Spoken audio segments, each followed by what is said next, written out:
Hello everyone, this is Shankar Pratap Singh and you are watching SPS Astrology. Guys, आज मैं आपको बताने वाला हूं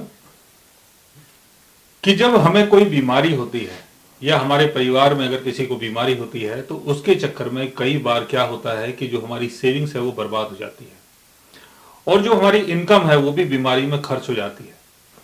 और कई बार तो ऐसा होता है कि बीमारी के चक्कर में, यानी बीमारी को ठीक करने के चक्कर में, डॉक्टरी इलाज के चक्कर में, हॉस्पिटल जाने के चक्कर में जो हमारे एसेट्स हैं वो भी सारे बिकने शुरू हो जाते हैं। कई बार हमारे प्लॉट्स बिक जाते हैं, कई बार हमारे बने बनाए घर बिक जाते हैं, कई बार हमारी गाड़ियां बिक जाती हैं, सोना चांदी, ये सारी चीजें कई बार बिक जाती हैं। तो ऐसा कौन सा योग हमारे बर्थ चार्ट में बनता है जिसके कारण ये सारी चीजें होती हैं कि बीमारी के चक्कर में इतना बड़ा नुकसान हमें झेलना पड़ता है?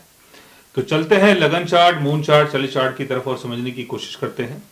अगर हम बीमारी की बात कर रहे हैं तो उसके लिए हमें कुंडली के 6th हाउस को देखना चाहिए। 2nd हाउस हमारी सेविंग्स, 4th हाउस यानी प्रॉस्पेरिटी, यानी आपका घर, प्रॉपर्टी, बंगला, सारी चीजें। 11th हाउस यानी आपका गेन। 6th हाउस का लॉर्ड अगर 4th हाउस में हो, एनिमी साइन में हो, अपने डेबिलिटेशन में हो, केतु के साथ हो,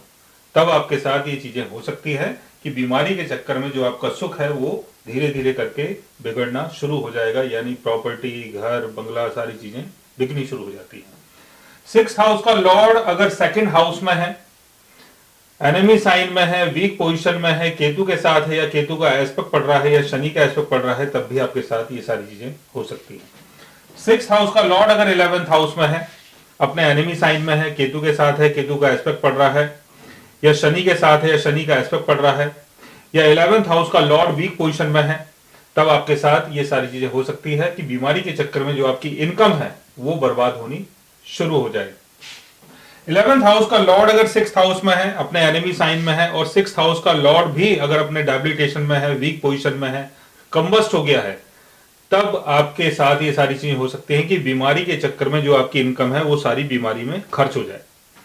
4th हाउस का लॉर्ड अगर 6th हाउस में होता है, या 6th हाउस के लॉर्ड के साथ 8th हाउस में होता है, या 12th हाउस में होता है, और केतु के साथ अगर उसकी प्लेसमेंट होती है, तो इनिशियल लाइफ में आप इन चीजों को एक्सपीरियंस कर सकते हैं। 2nd हाउस का लॉर्ड अगर 6th हाउस में होता है, या 6th हाउस के लॉर्ड के साथ 8th हाउस में होता है, 12th हाउस में होता है, केतु के साथ होता है, शनि का एस्पेक्ट अगर उसके ऊपर जाता है, या शनि की प्लेसमेंट अगर उसके साथ होती है, तब भी आपके साथ ये सारी चीजें हो सकती है। तो 6th हाउस का लॉर्ड अगर वीक पोजीशन में है, 4th हाउस में है, 2nd हाउस में है, 11th हाउस में है, इनके लॉर्ड्स के साथ अगर ये बैठा हुआ है 8th हाउस में या 12th हाउस में, या केतु के साथ बैठा हुआ है, या केतु का एस्पेक्ट पड़ रहा है, या शनि का एस्पेक्ट पड़ रहा है, तब आपके साथ ये सारी प्रॉब्लम्स हो सकती है कि बीमारी के चक्कर में जो आपकी सेविंग्स है, जो आपका पैसा है और जो भी आपकी लिक्विड बनी है वो सारी बर्बाद हो जाए। और कई बार ये भी देखा गया है कि 1st हाउस का लॉर्ड अगर 6th हाउस में होता है, तब भी कोई ना कोई बीमारी आपको हो सकती है, क्योंकि 1st हाउस यानी आपकी पर्सनालिटी, आपकी इमेज, आपकी बॉडी, 6th हाउस यानी बीमारी। और 6th हाउस का लॉर्ड अगर वीक हो जाता है तो बीमारी के चक्कर में आपको कई बार बहुत बड़ा नुकसान झेलना पड़ सकता है। तो गाइस, आज मैंने आपको बताया एक ऐसे योग के बारे में जिसमें आपको बीमारी के चक्कर में, चाहे वो अपनी बीमारी हो या अपनों की बीमारी हो, उसके चक्कर में कई बार बहुत बड़ा लॉस होता है। अगर आप भी जानना चाहते हैं किसी ऐसे योग के बारे में, तो उसके लिए आप हमारे चैनल को सब्सक्राइब कर सकते हैं।